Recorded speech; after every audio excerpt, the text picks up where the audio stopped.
It's Friday, and I am sitting here. Let's see. Get my little candle here. Look at that.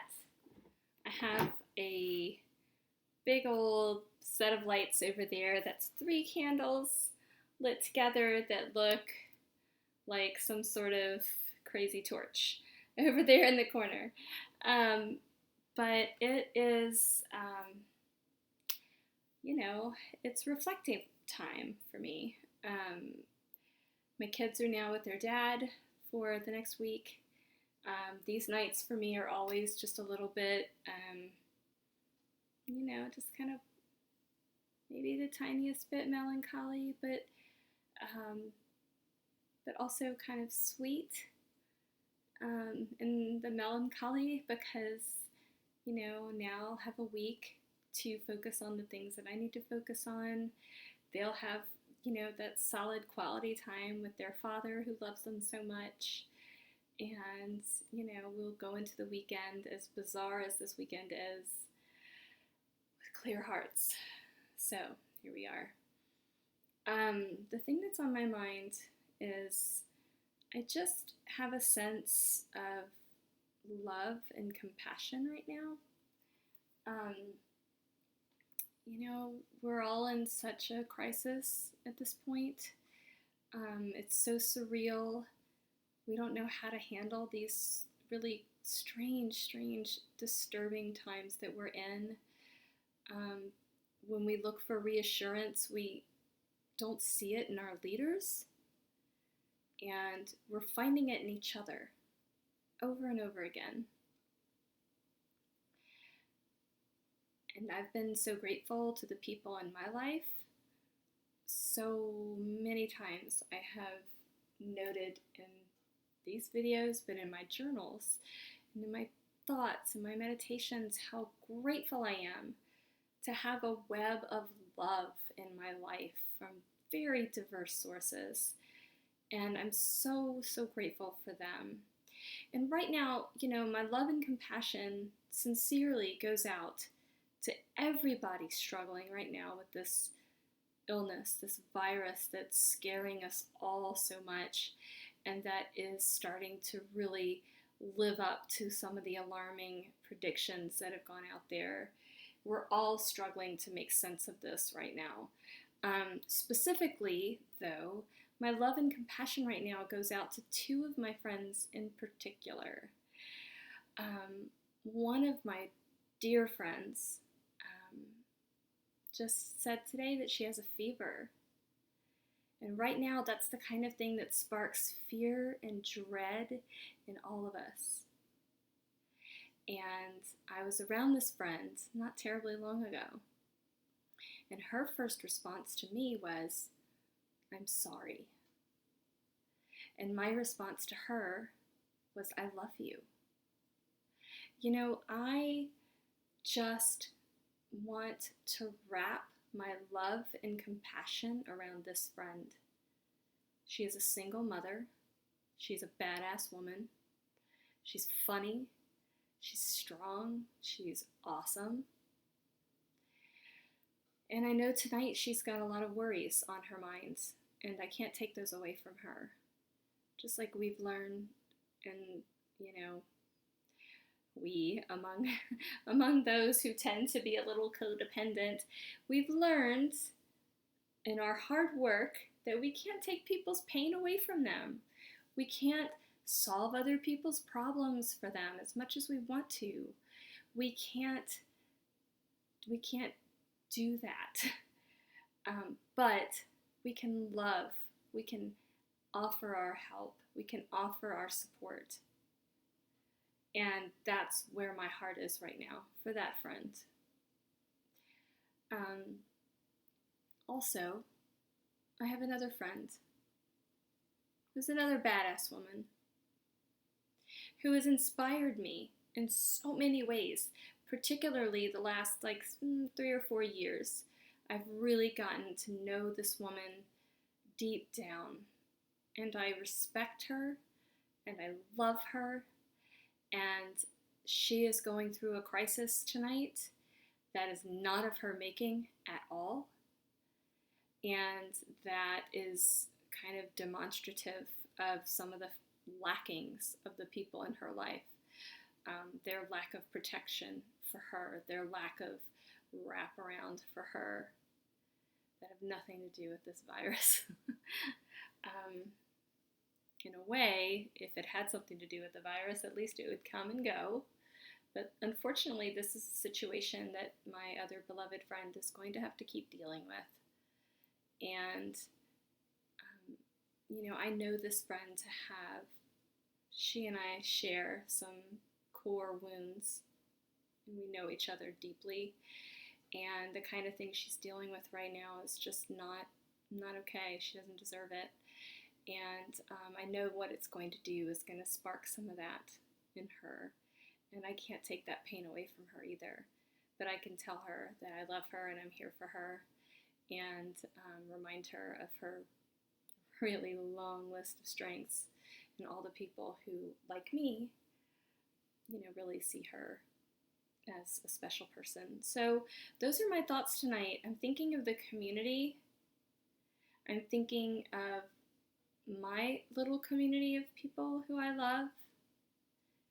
I'm thinking of my children who are now not in my home. I'm thinking of my ex-husband who, is now going to have a week with his children whom he loves, but I know it's going to be tough because we're all trying to struggle with working from home and dealing with all the stress, and and he's working so hard, and my heart goes out to him. My heart goes out to two of my dear friends who are in, some crisis tonight of different kinds, and I just, want them to have things that are, better for them. Peace. I want them to have peace. So, to that end, the song that I'm going to add to my playlist tonight is a song that's really special to me. All the songs are special to me, aren't they? But this one's special. I can't even remember the first time I heard it. I think I have the sense that maybe it was at summer camp when I was a kid, like a little kid, like my son's age, and it was played, and I grew since my childhood a deep affection for James Taylor. Who doesn't love James Taylor? I later learned that the song that I love so much, called You've Got a Friend, was actually originally written by Carole King and recorded by Carole King, and I love Carole King also. But this version of the song is just so special to me, and it has, over, I guess, the 40 years that I've probably known it, has threaded through my life in so many ways, and has, when I hear it, brought to mind so many different people over the years. But every time I hear it, I just feel love and compassion. And so that's what I want to continue to foster right now, is love and compassion. And so I'm going to add James Taylor's You've Got a Friend to my playlist, because I think we all need that right now.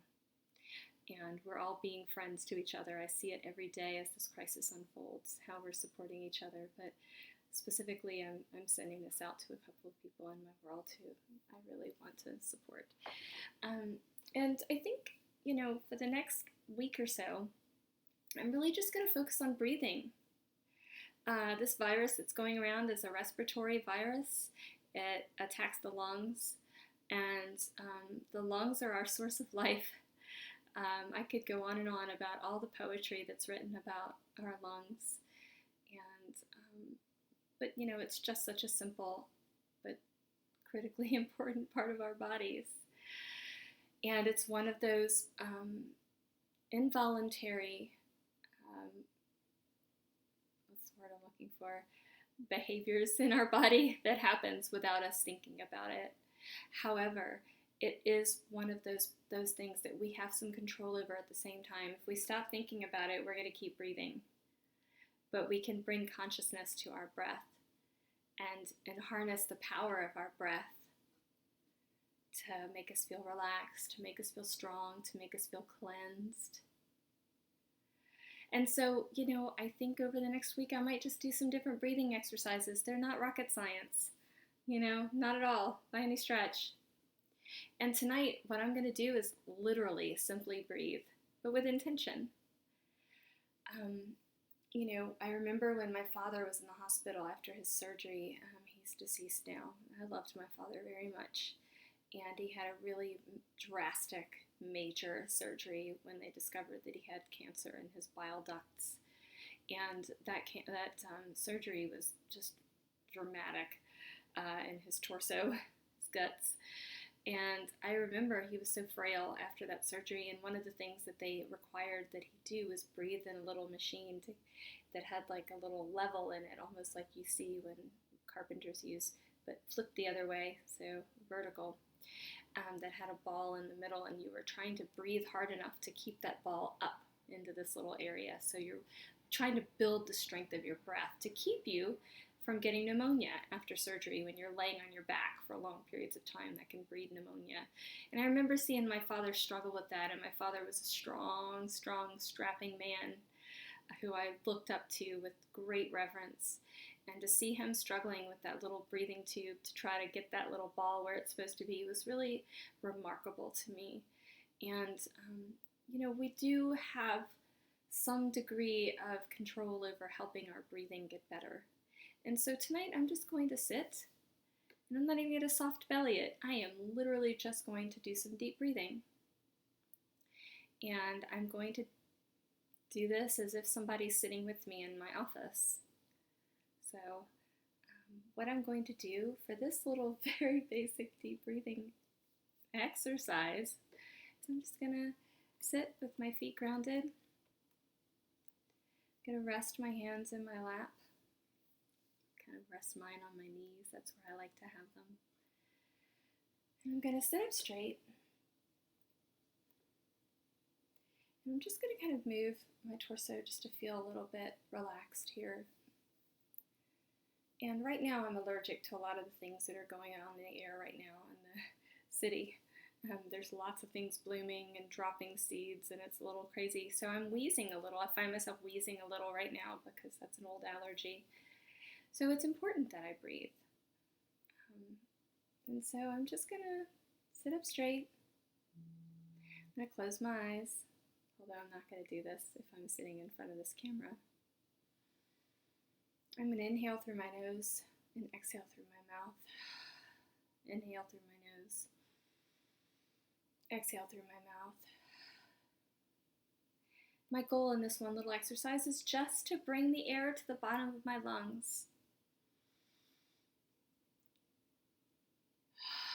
And I'm going to pause just the slightest bit after I inhale.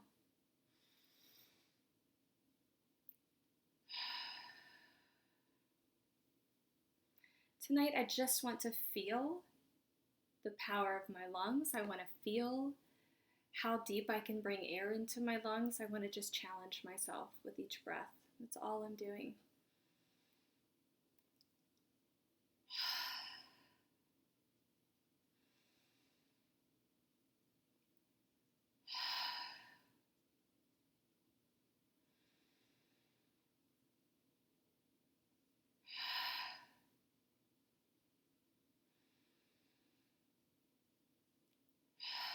I'm using my diaphragm, the muscle that underlies our lungs, which, among other things, holds our guts in, but also really powers our lungs. Obviously, there are other muscles in there that have to do with that process, but my goal right now is just to use as much of my lungs as I can.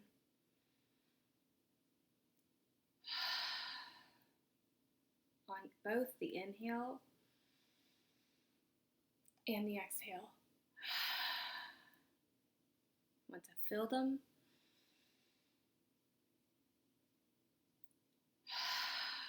And then empty them. As Ray LaMontagne says, it's such a simple thing, but it's something that makes a difference.